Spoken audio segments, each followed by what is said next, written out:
વડાપ્રધાન મનમોહન સિંહના શનિવારે નિગમબોધ ઘાટ ખાતે રાજકીય સન્માન સાથે અંતિમ સંસ્કાર કરવામાં આવ્યા. તેમના પાર્થિવ દેહને તોપગાડીમાં દિલ્હીના નિગમબોધ ઘાટ પર લાવવામાં આવ્યા હતા. અહીં ત્રણેય સેનાઓએ તેમને સલામી આપી. આ પછી શીખ પરંપરા અનુસાર અંતિમ સંસ્કારની વિધિ કરવામાં આવી.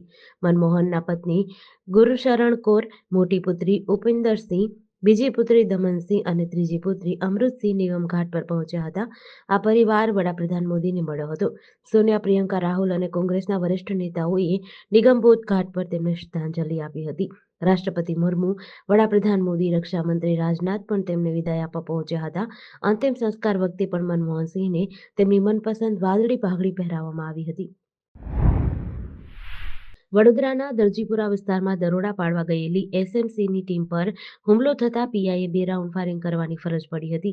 વહેલી સવારે દારૂના ચાલતા કટિંગ પર એસએમસીની ટીમ રેડ કરવા ગઈ તો બુટલેગરોએ પથ્થરમારો શરૂ કર્યો. આ હુમલામાં એસએમસીના વાહનો અને કેટલાક કર્મીઓને ઈજા થઈ હતી. આ ઘટનામાં એસએમસીના પીઆઈએ સૌ બચાવમાં 2 રાઉન્ડ ફાયરિંગ કર્યું હતું. આ મામલે એસએમસીએ 3 આરોપીની ધરપકડ કરી છે, જ્યારે 8 આરોપીને વોન્ટેડ જાહેર કર્યા છે. હાલ આ મામલે આગળની તપાસ હરણી પોલીસે હાથ ધરી છે.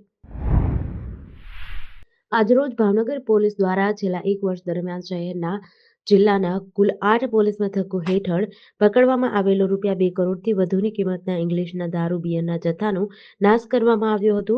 ભાવનગર શહેરમાં આવેલ Nilambag police station, Ghogha road police station, Gangajaliya police station, Bor Talav police station, Bharatnagar police station ઉપરાંત વેળાવદર ભાલ પોલીસ મથક, વરતેજ પોલીસ સ્ટેશન તથા ઘોઘા પોલીસ સ્ટેશન હેઠળ છેલ્લા 1 વર્ષ દરમિયાન ₹2 કરોડની કિંમતના દારૂનો નાશ કરાયો હતો.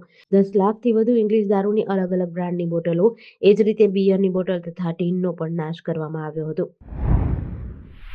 જમ્મુ કાશ્મીરના અનેક જિલ્લાઓમાં શનિવારે રાત્રે અચાનક ભારે હિમવર્ષા થઈ હતી. ગુલમર્ગ અને તનમર્ગના ઘાટી વિસ્તારોમાં ઘણા પ્રવાસીઓ ફસાયા હતા, જેમને સેનાએ બચાવ્યા હતા.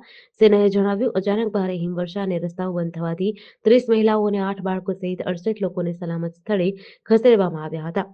તેમના રહેવાની સુવિધા અને દવાઓ પણ આપવામાં આવી છે. હિમવર્ષાના કારણે શ્રીનગર લેહ હાઈવે અને મુગલ રોડ બંધ કરાયો છે. શ્રીનગર જમ્મુ નેશનલ હાઈવે પર ટ્રાફિકની અસર થઈ હતી, જેના કારણે લગભગ 2000 વાહનો ફસાયા હતા.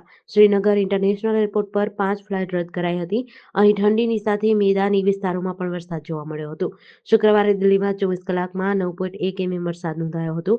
છેલ્લા 15 વર્ષમાં ડિસેમ્બર મહિનામાં આ સૌથી વધુ વરસાદ હતો. રાજસ્થાનના અજમેરમાં પણ ડિસેમ્બર મહિનામાં છેલ્લા 24 કલાક દરમિયાન 21.4 મીમી વરસાદ નોંધાયો હતો. સુરેન્દ્રનગર જિલ્લાના પાટડી તાલુકાના વડગામ ગામે લૂંટના ઈરાદે વૃદ્ધાની હત્યા કરાઈ હોવાની ઘટના સામે આવી છે. એકલા રહેતા વૃદ્ધાની મધરાતે હત્યા કરી કાનની બુટી કાપી કાનમાં પહેરેલી સોનાની કડીઓ, વરિયા તેમજ હાથમાં પહેરેલા સોનાના પાટલા લૂંટીને અજાણ્યા શખ્સો ફરાર થઈ ગયા.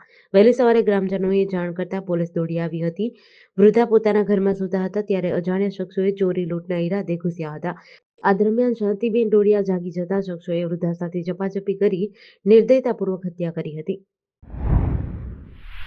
રાજ્યમાં ગઈકાલે 5 તાલુકામાં કરા સાથે માવઠું થયા બાદ આજે સતત બીજા દિવસે મધ્ય અને દક્ષિણ ગુજરાતના જિલ્લાઓમાં માવઠાની આગાહી કરાઈ છે. રાજ્યમાં માવઠાની સાથે આજે કચ્છના નલિયામાં આ સિઝનનું સૌથી ઓછું 4.2 ડિગ્રી તાપમાન નોંધાયું હતું.